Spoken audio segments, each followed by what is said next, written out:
नमस्कार प्यारे बच्चों, स्वागत है आप सभी का एक बार फिर आपके अपने YouTube चैनल एक ही फ्यूचर अकेडमी में। मैजिद कपासिया।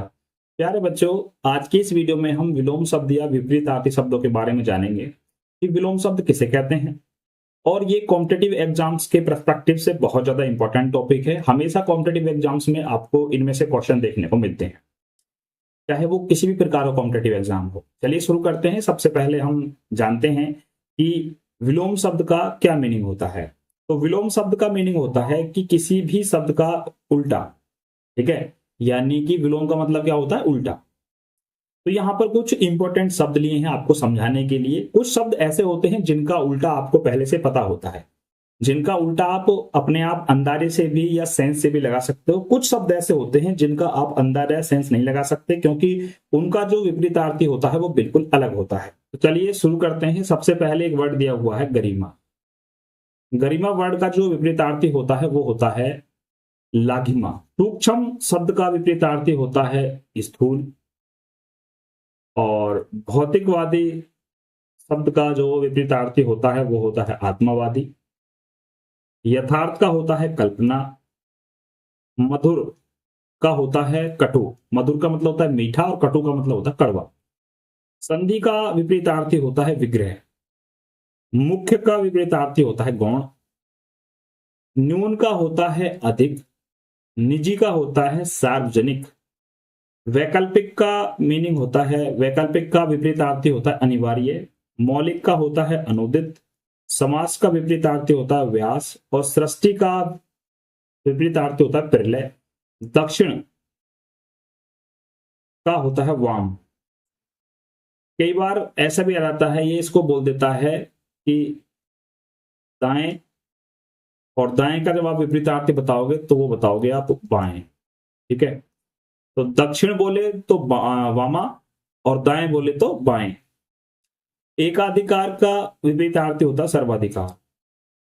महान का होता है क्षुद्र। कृत्रिम का होता है प्राकृतिक। और कभी कभी मानव निर्मित भी लिखा जाता है इसको, तो कृत्रिम का मानव निर्मित उल्टा होता है। दिवस का होता है विभावरी। दिवस का मतलब दिन होता है, विभावरी का मतलब होता है रात। धुति या द्युति बोल देते हैं इसको। द्युति का होता है अंधकार। ठीक है, द्युति का क्या है? अंधकार। शाश्वत का क्षणिक। शाश्वत का मतलब होता है जो हमेशा रहने वाला है। क्षणिक का मतलब कुछ समय के लिए। आर्द्र एक तरह से गीला, और शुष्क आप जानते हो जो सूखा हो। उल्लास का होता है नैराश्य। उल्लास, नैराश्य। उल्लास आप जानते हो खुशी, और नैराश्य का मतलब गम की बात हो रही है। नागरिक का उल्टा होता है ग्रामीण। स्थूल का उल्टा होता है सूक्ष्म, और ये वेरी इंपॉर्टेंट है आपके लिए, कई बार एग्जाम में आ चुका है। त्रिफुल का होता है मिलान। लोहो का होता है स्वर्ण। उद्दत का होता है विनीत। उधम का होता है आलस्य। दीर्घायु का होता है अल्पायु। अपकर्ष का होता है उत्कर्ष। सौम्य का होता है उग्र। विग्रह का होता है संधि। अत का होता है इति। यथार्थ का होता है आदर्श। तिमिर का होता है आलोक। तिमिर का मतलब होता है अंधकार। क्या होता है? अंधकार। और आलोक का मतलब होता है प्रकाश या ज्योति या उजाला। तो ये कई बार जो है आपको कंफ्यूज कर देते हैं। ठीक है, कहीं कहीं पर अंधकार मिलेगा, कहीं पर मिलेगा अंधेरा। अंधकार, अंधेरा, तिमिर, ये सब एक ही बात है। आलोक, प्रकाश, ज्योति, उजाला। गौरव का लाघव। उन्मूलन का रोपण। उन्मूलन का मतलब होता है किसी चीज का समाप्त होना। रोपण का मतलब होता है किसी को पैदा करना है, दोबारा से लगाना। विधि का मतलब होता है कानूनी। निषेध का मतलब होता है मनाही या किसी चीज को मना करना। विस्तार, फैलना। संक्षेप का मतलब संक्षेप करना, मतलब रोकना या कम में समेटना कह सकते हो आप एक तरह से। अदोष का मीनिंग होता है, सॉरी, अदोष का उल्टा होता है सदोष। अनाथ का सनाथ होता है विपरीतार्थी।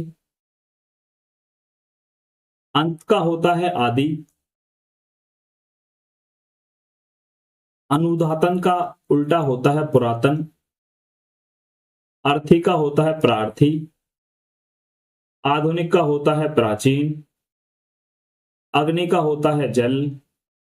अतिवृष्टि का होता है अनावृष्टि। चिन्मय का होता है नश्वर। ऐहिक का होता है परलौकिक। ओजस्वी का होता है निस्तेज, एकत्र का होता है विकीर्ण, उर्वर का होता है बंजर या अनुवर, कनिष्ठ का होता है ज्येष्ठ, कृष्ण का होता है शुक्ल, गुरु का होता है लघु, ग्रहम ग्रह में क्या होता है ताज्य, ग्राम का होता है शिष्ट, ग्राम्य का क्या होता है शिष्ट। निद्रा का मतलब नींद और जागरण का मतलब होता है जागना।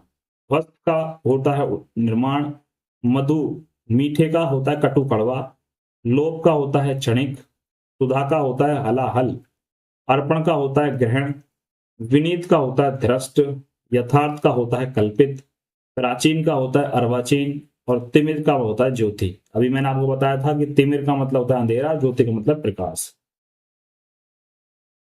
इति का होता है अथि, तो अथि का होता है इति, उर्वर का होता है ऊषर और उजीला का होता है लजीला, लजीला का होता है बेशर्म,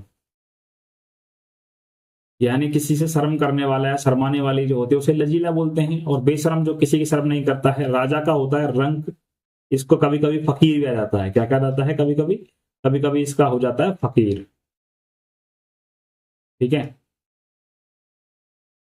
और स्वार्थ का होता है निस्वार्थ, निर्मल का होता है मलिन, अविभाव का होता है तिरोभाव, तामसिक का होता है सात्विक, विधवा का होता है सद्वा, उन्मूलन का होता है रोपड़, खंडन का होता है मंडन, पंडित का होता है मूर्ख, महात्मा का होता है दुरात्मा, प्रत्यक्ष का होता है परोक्ष, एकाग्र का होता है चंचल, गुरु का होता है लघु, दीर्घ का होता है हिस्व, भूगोल का होता है खगोल, बाह्य का होता है आंतरिक, पुष्ट का होता है क्षीण, ग्रह का होता है ताज्य, सापेक्ष का होता है निरपेक्ष, शुक्ल का होता है कृष्ण और तिमिर का होता है आलोक, ये भी बता चुका हूं अभी आपको। अंतरंग का होता है बाहिरंग, स्वर्ग का होता है नर्क, पुरुष का होता है कोमल, कृपण का होता है दानी। कृपण का आप ऐसा भी कह सकते हो कि भिखारी भी कह सकते हो, उसका क्या होता है? भिखारी का मतलब होता है कृपण। श्वेतांबर का होता है दिगंबर, उदय का होता है अस्त, उदय का मतलब होता है निकलना। क्या होता है? निकलना। और अस्त का मतलब होता है छिपना। अल्पज्ञ का मतलब जो बहुत कम जानता हो या कुछ ना जानता हो। सर्वज्ञ का मतलब जो सब कुछ जानता हो। अवनी का होता है अंबर, अवनी का मतलब धरती भी होता है, धरा या धरती। जटिल का मतलब होता है सहज,